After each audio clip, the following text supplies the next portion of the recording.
Hello everybody, me GhostCritic. I can't believe it's another new comic book day Wednesday.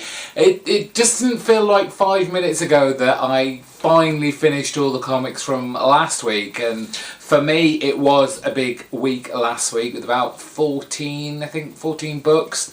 Took me a while to get through them, but enjoyed them thoroughly. This week is a little less extreme. I think I've got about 7 or 8 books to show off to you today. But before that, just to remind you, on Friday I uploaded a comic book review video. That's what I did. My monthly comic book review video. I looked back at all the comics that I had read in September, picked my 5 favourites, and also picked another 5 that I just wanted a quick chat about, remind you that they are about and well worth reading. Thank you to everyone so far who's watched that.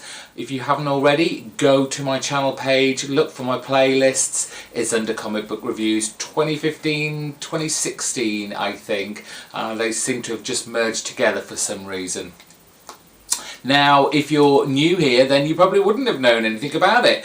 And that's because you're about to hit the subscribe button, aren't you? If you hit my subscribe button within the next 7 days, you will get a shout out in next Wednesday's video. If you do a video uploads on YouTube, I will put a link in the description bar below and point people your way. Just like I'm going to do with these people who have subscribed to me over the last 6 or 7 days. And they included Keith Iverson, Rob Harris, Kay Blixit, the OAO, Tommy Bagley, and Alguin. Thank you very much to all you fine people for hitting that red subscribe button and joining me on my channel. Now you won't miss out on any videos that I choose to make over the week. Hopefully I'm going to have a new video for you on Monday, something again a little bit different that I'm playing around with. As you may have noticed over the last few Mondays, I didn't do one this Monday because I did a comic book review video on the Friday instead, but I've been trying new things out, playing around. You guys and girls out there seem to like it. I'm going to keep doing them, and until you say, Mark, shut up. Can't say fairer than that. Right, this week in comic books, I'm going to kick off with Marvel, and this is no slight on the creators of the first comic book I'm going to show you, but I had actually forgotten all about this, so clearly taken some time off. But Mark Waid and Chris Samney are back with Black Widow issue number 7. I love they're trying to draw you in with these issue 1s in the top right hand corner. But no, this is really issue 7. It might be the start of a new story arc, but it's not a new number 1, so don't all go crazy. But this has been really good, as I've said in previous videos. Basically, what Waid and Samney have done with Black Widow is what they did with Daredevil. They kind of revitalised it, giving it a new look, and just made it feel fresh and readable and excitable again for what was essentially a kind of B, C-list character, despite her kind of big showings in the movies of late. Another book that hasn't been out for a long time, and I'm not so sure about this anymore, it's Powers, Brian Michael Bendis and Oeming, issue number 7. I honestly couldn't tell you what has been going on in the past issues. It's been so long. The solicitations for this have been all over the place. Probably harmed the book a lot. I'm a big Powers fan. I have so many of the past volumes. I'm trying to collect all the spare issues now to fill in the gaps. But this series, I think it got a bit above itself with its TV show, which I still have not got around to watching. But just couldn't keep that momentum going, at least for like a regular book coming out month after month. Issue number 14 of the Uncanny Inhumans, and they're still stuck in the mire that is Civil War 2. I don't often hear people talk about the actual Civil War 2 storyline. If you are reviewing this, if you've got something to say about it, let me know in the comment section down below. I won't say I'm intrigued to know what's going on, because I know enough because I listen to the iFanboy podcast, and they don't particularly like it, and I kind of go along with what they say a lot of the time. They've got their heads screwed on, they know what's good and what's not. Always fun to have Doctor Strange back. It's Aaron and Bocello, so great to have Bocello back on art. He took an issue break, but he's back, and just look at all those villains. This is a kind of gauntlet of Doctor Strange, Stephen, going through all his kind of rogues gallery, I believe.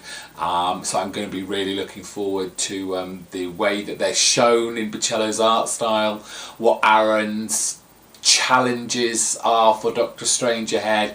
But best Marvel comic out now, I think? Yes, I'm going to go with that. Moving on to DC, well, Vertigo to begin with. This seems to be coming out so regularly at the moment. Issue number 40 of Astro City. Not that I'm complaining, because the last issue was fantastic. I'm just looking at the cover now, and yes, I think the lady who was the main kind of protagonist from the last issue is in this as well. So there is a continuing storyline. Last issue wasn't so much a done in one, that we do seem to continue with this main character again. But Kurt Busiek always doing good stuff. Book 6 of Dark Knight 3, The Master Race. I don't know what to think of this anymore. I mean, obviously it's out again, so sporadically, but it's like the very first one. I can only ever remember the very first one, and kind of The Dark Knight, and it was a book well worth reading. It had something to say about what was going on in society at the time, kind of mirroring bits of that, but this just doesn't seem to know where it is, what it wants to do, what it wants to say. I may have to read this as a bulk, kind of to get the flow of it, rather than these sporadic issues. The artwork is nice enough. Cuba and Jansen and Anderson on colours doing a really good job. The story just, at the moment, I think there's only 8 books in this. There's only 2 more to go, so I'm going to complete it, but it hasn't lived up to what The Dark Knight should be. Just one book from Dark Horse this week. It's Department H, issue number 7. Great, very start looking cover there. Just a great book, this. Another of Matt Kint's genius storytelling, from Mind Management, which was great, to this. I'm glad I picked this up in singles. Didn't wait for a trade this time. Good old kind of murder mystery with lots of stuff going on, trying to, what's the word I'm looking for, distract our main character from finding out who finally killed her father. And there's meant to be clues aplenty in these. I'm just going to wait until I'm told. I've probably missed so many clues, but well worth a read. Great style of art in here, from Matt Kint and his wife Charlene. Just if you're used to Matt Kint's work, you will love this. 2 books from Image to finish off, and if ever there were books that were meant to be called guilty pleasures, these 2 probably would be.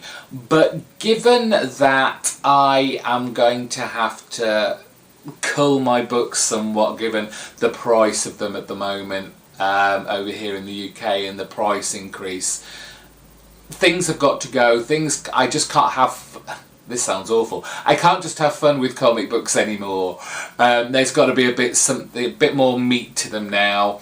And unfortunately, I'm going to say, and I have said goodbye, this is my last issue of Spread. This is issue 17.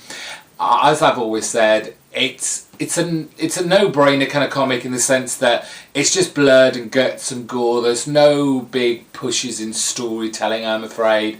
It's not bad in any shape or form. It's a fun book that deals with kind of a post-apocalyptic universe with this crazy glob alien thing that's just eating anything organic in its way, becoming bigger and bigger. There's lots of kind of blood and guts and gore and chopping of heads and stabbing and shooting, and if you're into all that kind of thing, which I am to a point, but I can't afford to keep going on with this. And as this book is now $3.99, I don't think it's ever been $3.99. I think this has gone up. It just isn't worth it. I'm sorry, but which means the one that gets saved is, of course, I Hate Fairyland.